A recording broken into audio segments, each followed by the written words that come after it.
日本時間31日、ドジャースの佐々木朗希が今季4勝目をかけて先発し、6回途中1失点でマウンドを降りました。この日の佐々木は初回から直球が160キロを超えるなど、力強い投球を披露。球場のファンもその投球に立ち上がって拍手を送る場面がありました。また試合中には、地元実況がデーブ・ロバーツ監督の佐々木はどんなことがあっても逃げないという発言に触れ、その背景を解説しました。実況では、佐々木が幼少期に震災による津波で父親を亡くした過去を紹介。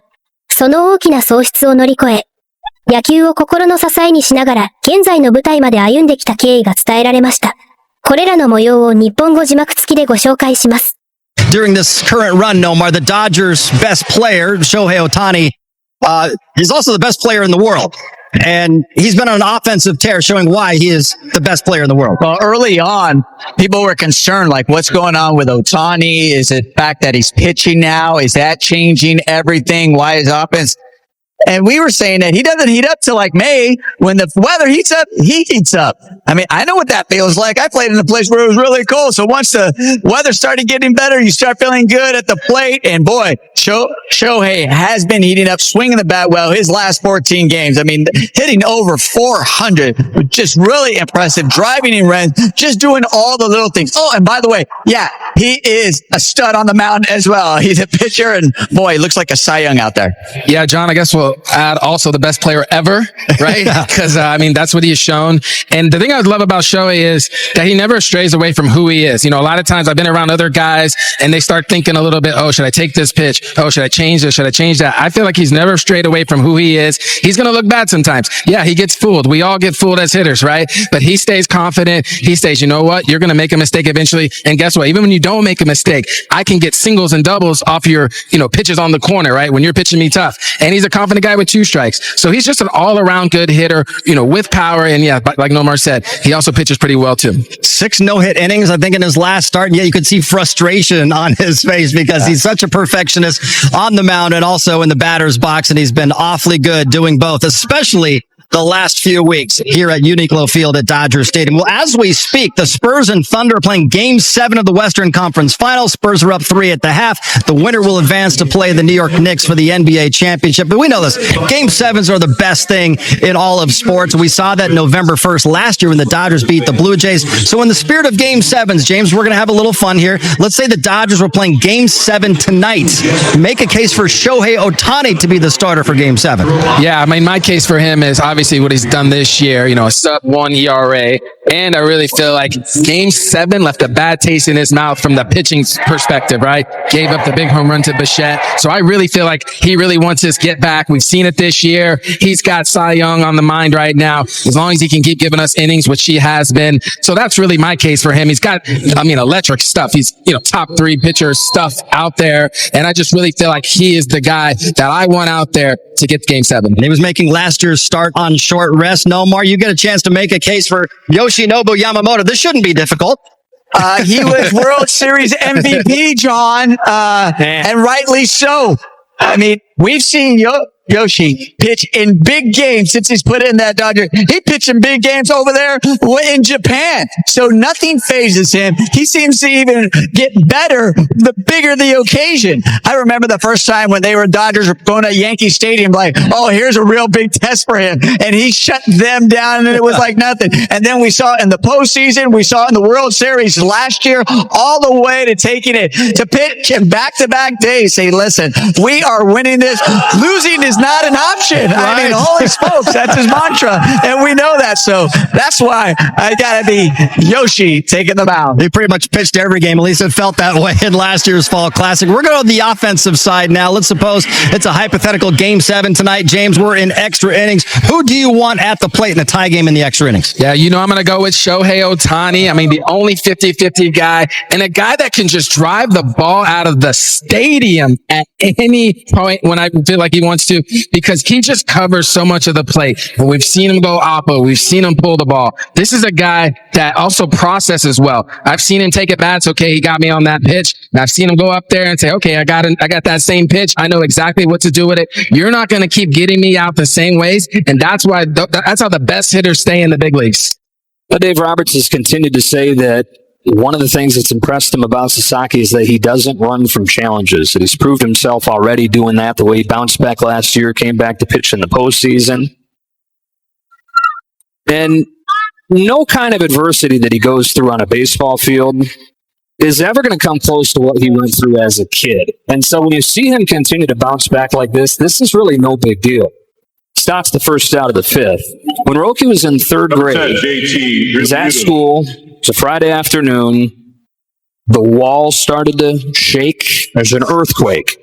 And in the village that he lived in, Rikuzen Takado is the name of the village, the fishing village. They knew that an earthquake was bad news, but the worst news was what could follow.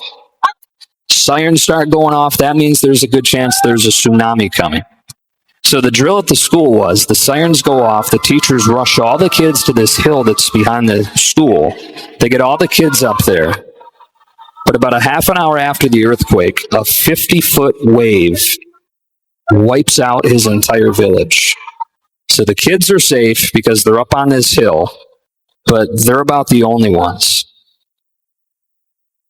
1,800 people lost their lives. He lost his grandparents, who he was very close with. He lost his father. He lost his house. The entire town got wiped away. So he loses everything, right? I mean, he loses everything that every kid has. Strikes out Riamuto. 2 gone in the fifth. Nothing left of the town. Mom has no choice but to move him and his brothers. So they move. And that's when he starts playing baseball. Baseball becomes his escape. It becomes, he says, the one place where I could lose myself, where I could forget about everything. And so much of who he is these days defined by what he went through. The success, the failures. And the failures, they just seem smaller to a guy who's been through something like that. That day 15 years ago now, life-changing, life-defining for Roki. Adolis Garcia pops it up, right side of the diamond, Freddie Freeman, Will Smith. It'll be Will Smith to finish off a 1-2-3 fifth, and we're halfway home in Los Angeles.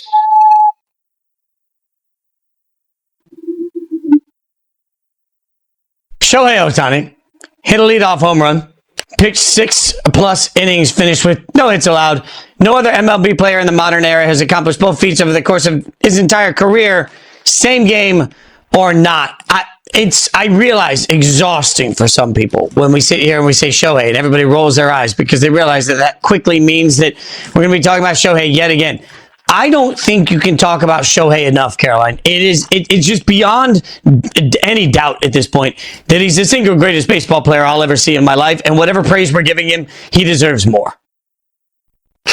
And after the game, he talked about how disappointed he was in his performance because he walked 4 batters. He struck out 12 and hit a leadoff home run. Like, he's doing things. It feels like every night that he's out there on the mound. Feels like every week we have a new Shohei did something that nobody has ever done in the history of baseball.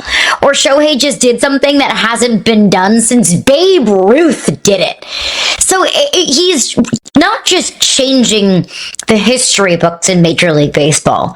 He's breaking all of our brains in the process, because it is really just, frankly, so difficult for me to conceptualize how good Shohei Ohtani is at everything.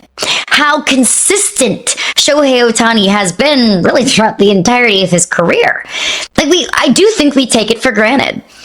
Because the fact that Shohei Ohtani continues to do things that we've never seen done in the history of this sport, and that's a long history. Baseball's been around.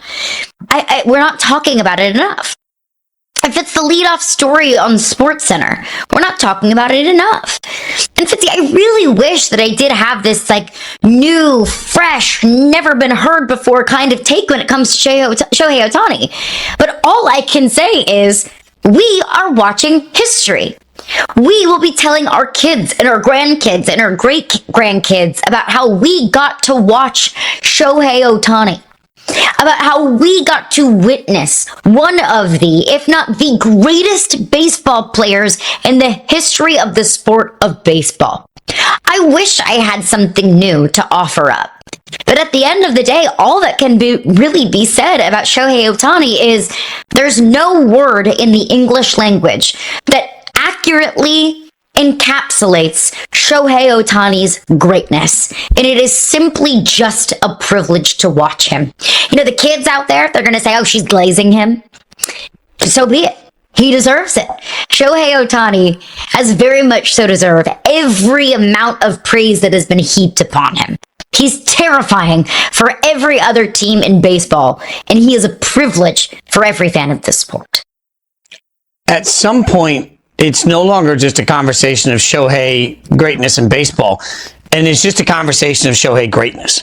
Because if you want to talk about who's the greatest quarterback of all time, we can talk about Tom Brady. I think many people would say Tom Brady. But there's also a whole generation that would say, well, Joe Montana never lost a Super Bowl. Then there's a whole generation older than that that's going to talk about other quarterbacks most of us don't remember, right?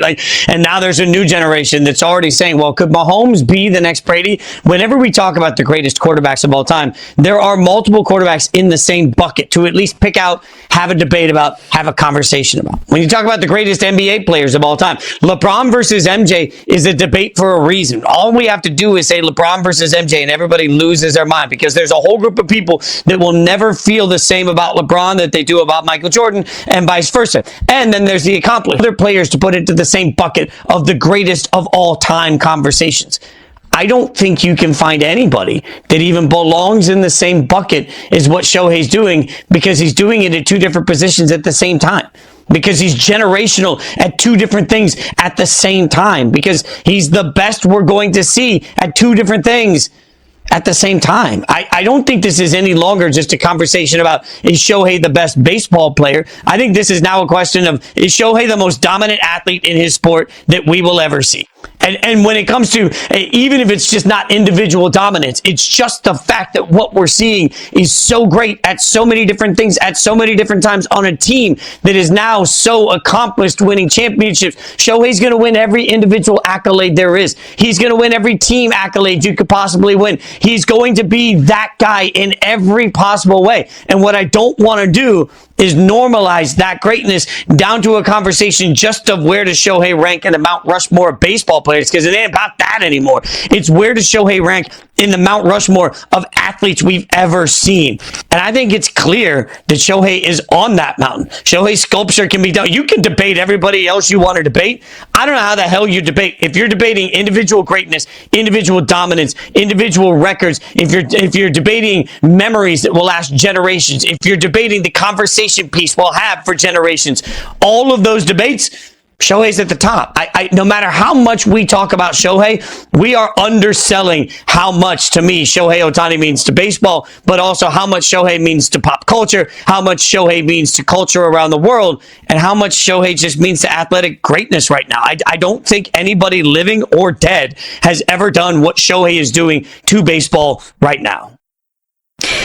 Which is why, or one of the reasons why, I kind of roll my eyes at the MLB salary cap, salary floor conversation. Because a big reason why the salary cap conversation has even started is not only just owners that don't want to spend a bunch of money, but it's because the Los Angeles Dodgers have the ability to spend more than anybody else in the league, and they have now become the big bad Dodgers because of it. You know, you win back-to-back championships, and all of a sudden everyone wants the rules changed. And look, the Dodgers have paid everyone more than anyone else can pay, right? We just saw them win a championship and they were like, we just want to pay Kyle Tucker just for funsies. And they did, and they outbid the Mets in the process. So I understand that the spending and the money is a big part of this. But also, I roll my eyes because how much of it is the money and how much of it is the Dodgers have Shohei and you don't. And I understand that the clapback to it could be, well, I mean, the Angels had Shohei and they, didn't even make the postseason. I get that. I think that's more of just the Angels being an abject disaster, more of a disaster than Shohei could ever pull them out of than it is any, knock against Shohei Ohtani. Because if we want to talk about how Shohei is one of the greatest baseball players in the history of the sport, is the most valuable player in Major League Baseball, consistently breaks records and rewrites history books, Well, then I think we have to keep that into consideration when we talk about the Dodgers and about what the Dodgers have now been for baseball over the last couple of years. The Dodgers are ruining baseball because of their spending. Sure, okay. But also, the Dodgers have the best player on the planet. And there's no amount of salary cap or salary floor that's going to change that.